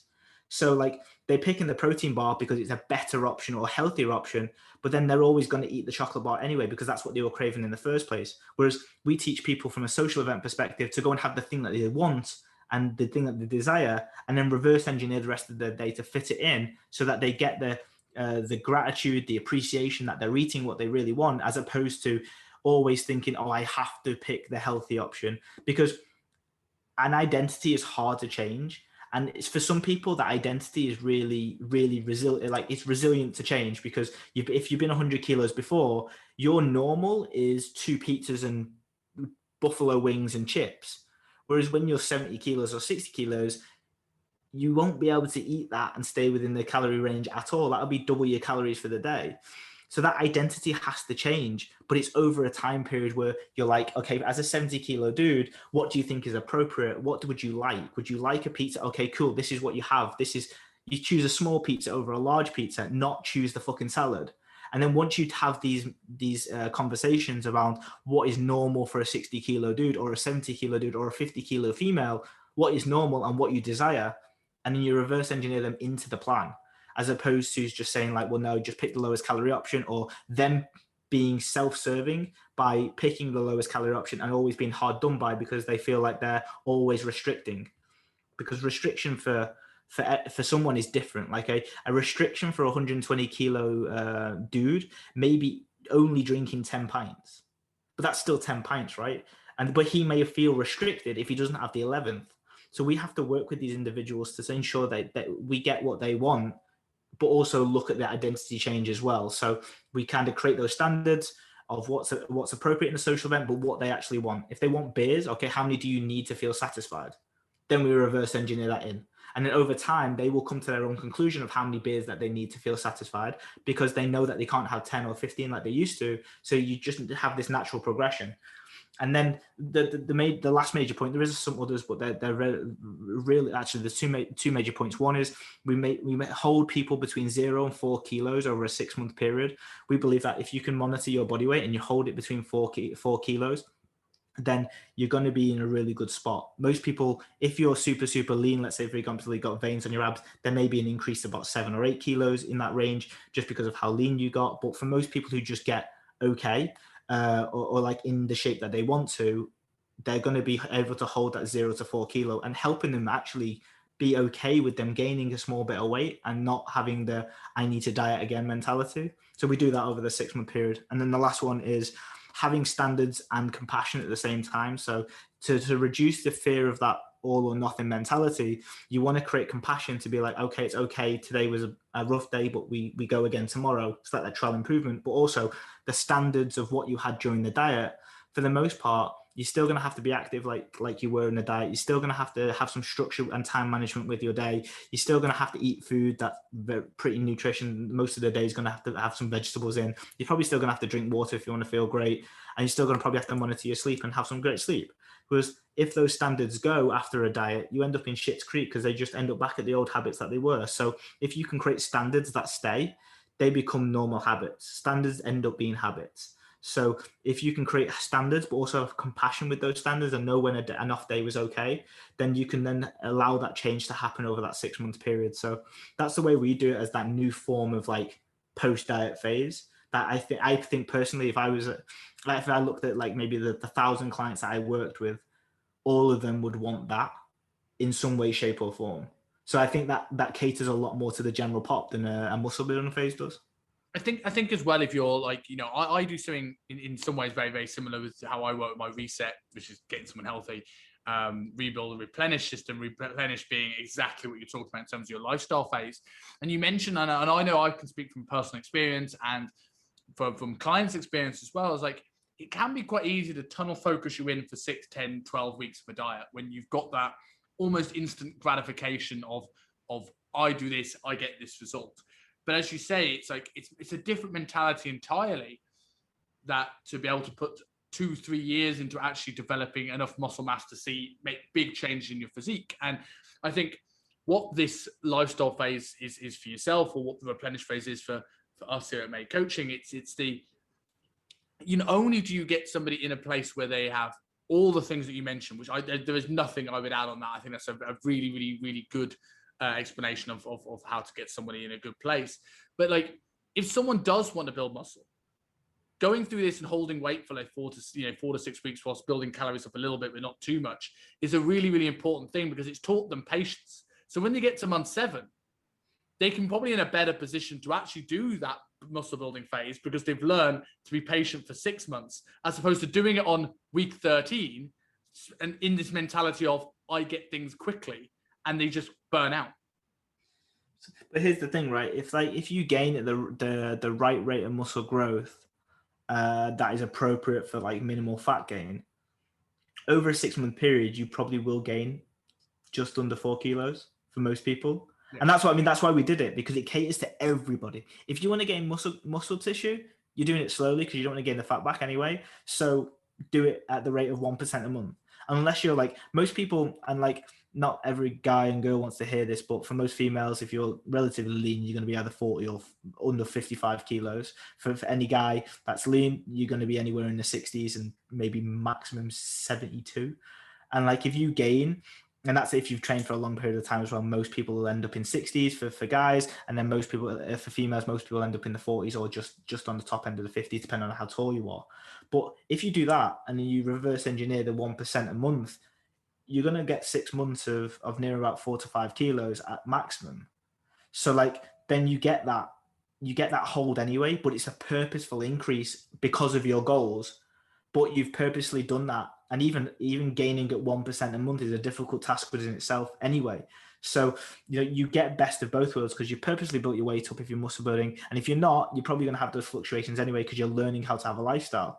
So it caters for everybody, even if they're muscle building as well. Yeah, I think that's a perfect way to sign off. I think that was a really, really interesting chat, deep dive into a lot of cool things. So before I do a couple of closing questions, if anyone doesn't know about you or Autonomy or the stuff that you're now doing with the OTE, tell us where people can find you and learn about yourself. Yeah, so I mean, for me personally, you'll find me at nathan.autonomy for anything like Gen Pop related, anything that is related to coaches and wanting to improve your coaching delivery results, or just generally your coaching business.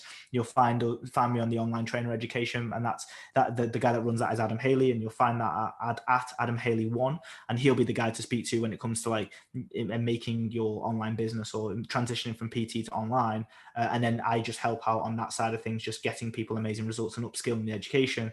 But anything to do with like getting in amazing shape as a Gen Pop and learning about the lifestyle side of things, we're at nathan.autonomy on Instagram. Cool. And then I always like to finish with like I don't like any on that question, because I think it's way more fun ways to end a podcast. Doing something first, I think, is relevant to what we chatted about. I always say that if there is something that I have done previously in a diet, then my clients are going to do it tenfold. And I always use the story of, I used to have these little 20-calorie low-cal dairy dairyly triangles. You should have like 3 of them. It was like 60 calories. It's not much.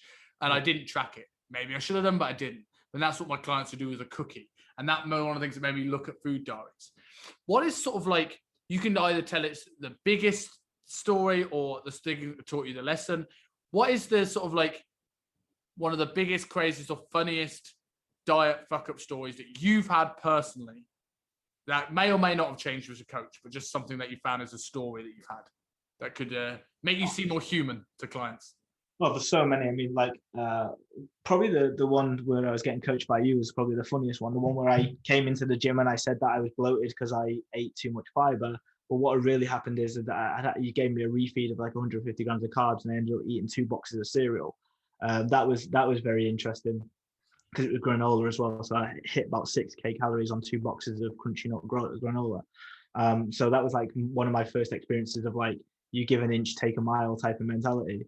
I learned so much of that now. Now, ever since this, every time I give a client a high day, I'm like, send me the meal plan first.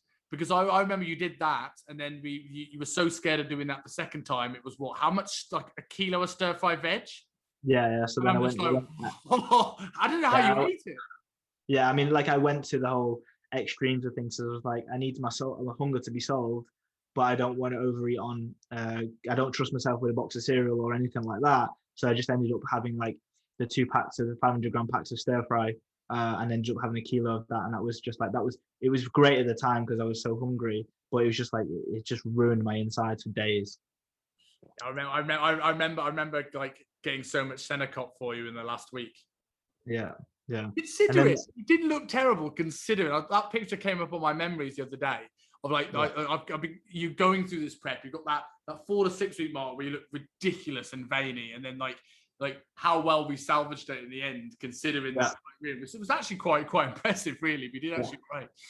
Yeah, it went south very, very quickly as the closer I got to the date, just because it was I'd never really dealt with any type of I had no resilience, and I had no understanding of what was supposed to be normal, so I just felt like a piece of shit all the time. I guess another story. The second story is like on the day of my last shoot in 2019. My client brought me a red velvet cake from like the Hummingbird Bakery, which was unbelievable.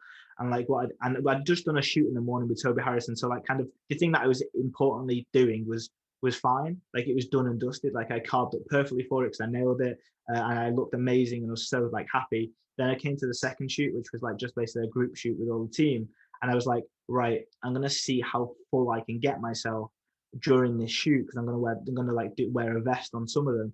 And I ended up eating a whole red velvet hummingbird cake, which was like the size of a 15-inch laptop. It was massive.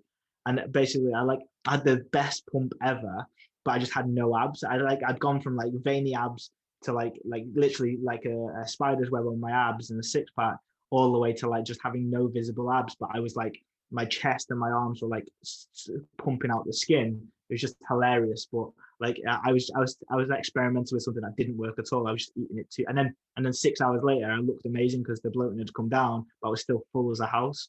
So I was learning about when to eat the hummingbird cake as opposed to not eating it. Yeah, I think the funniest stories I've ever had when dieting is not even actually food related, but it's just that like I get like brain fog and diet brain like no one's business. Like that I get more than anything else. Like I've lost my keys; they've been in the fridge. Maybe probably looking for frozen chocolate. I don't know. I don't know if you were there, and then when our chiropractor Brett bought us the fancy coffee machine, but twice in the day I put the water where the bean should go and almost broke it. I've lost my passport, my iPad, and got them both back on the same day. One the day I was flying out to Marbella. That wasn't good. So we didn't even mention travel as much in this podcast. So like 2 more questions. First off, what is of all the travel places, what was like either the top 1 or 2 places you've been in the world and why?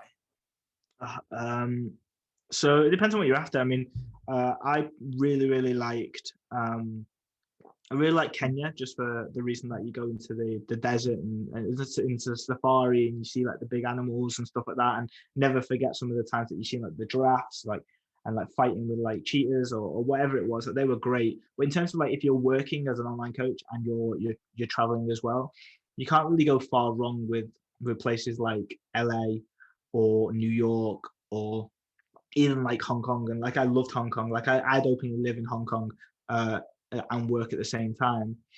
And like I don't know, like if you want something South America wise, like Rio is amazing. Not now because COVID's fucked it, but like it was so good to wake up to like the sunshine in Copacabana Beach and walk down the front. Everyone's active. So many nice places to eat, and it's like such a co-working vibe. And then like Europe, I mean, I lived in Barcelona for like 4 months, which was awesome. And that was like Barcelona is a great city for that type of stuff. And then you never go wrong with something like Sydney as well, because Sydney is like you get the best of both. You got Bondi and you got all the beaches, and then you got the CI, whatever it's called, is basically all of the areas like the Canary Wharf of Sydney. I could definitely say second the Hong Kong thing. I remember I had a big month where I left UP, and I was hadn't set up May coaching. I had nothing else to do. I was sort of like almost just learning what my next steps were. And I realized how good a place Hong Kong was for this sort of thing. Like I could be in like an Asian New York 1 minute. If I wanted to go up onto a big mountain and look at a view, do some work, I could do that. I could get on a boat and be in an island in 20 minutes. It's just unreal. Last question before I let you get on with your day and enjoy a bit of Miami. You're in Miami, you're in America, you've gone around the world. What is your favorite sort of like takeout restaurant or cuisine that you have? Well, so like in the whole of the world, the best place that I've ever eaten is Del Fresco's, which is in New York. It's like a steak restaurant, like a proper steakhouse where it's in the middle of the city. It's like Hawksmoor, but like on steroids.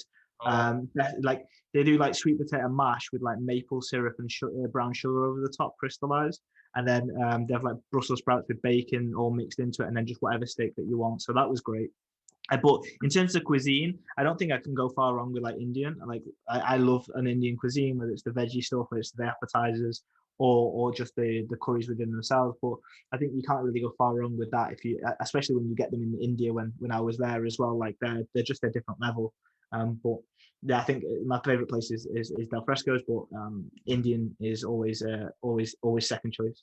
Yeah, I was always an Indian guy, and I came over here, and I've just found this love of Thai food. There's a place called Sheko Thai here that I've been there twice, and it wasn't quite as good the second time. And I wonder if that's because there's this hike here called Dragon's Back. I don't know if you did it. Yeah, I did it. And then Sheko Thai is like literally the other side of that. So like, did it taste so much better because I just accomplished this hike, and then when I got a tax there, it just wasn't the same? I don't know. But seeing the steak places, if you do get, when the world opens up again, if you come back to Hong Kong, I'll have to take you to Buenos Aires Polo Club, which is a steak place here, which is, the service is incredible. It probably isn't like this place in New York, but it was probably quite close to Hawksmoor. But one thing I loved here as a bloke, and I know you'd get a kick out of this, is to come and, you know, like gauchos, to come and show you which steak you like. No, here it's like, which knife do you want? And like typical bloke thing, I got the biggest knife possible, which is a big curved machete sort of. Yeah. And I made this joke to the guy who was in the restaurant, going, the Crocodile Dundee reference. I just went, you call that a knife? And obviously he'd seen the film, and he went, I'll get the bigger knife then. And he brought out this thing that was like great audio content, but it was like, there's a picture of it next to my fiance's head, and it's about 3 times the size of her head with this little bit of steak. Yeah. Trying to use that to cut a little steak was crazy. Yeah. Sweet, man. Well, I'll let you go today. Thank you very much for jumping on. This is really, really good content. And I'll put in the show notes where to find you. Thank you again. Amazing. Thank you very much.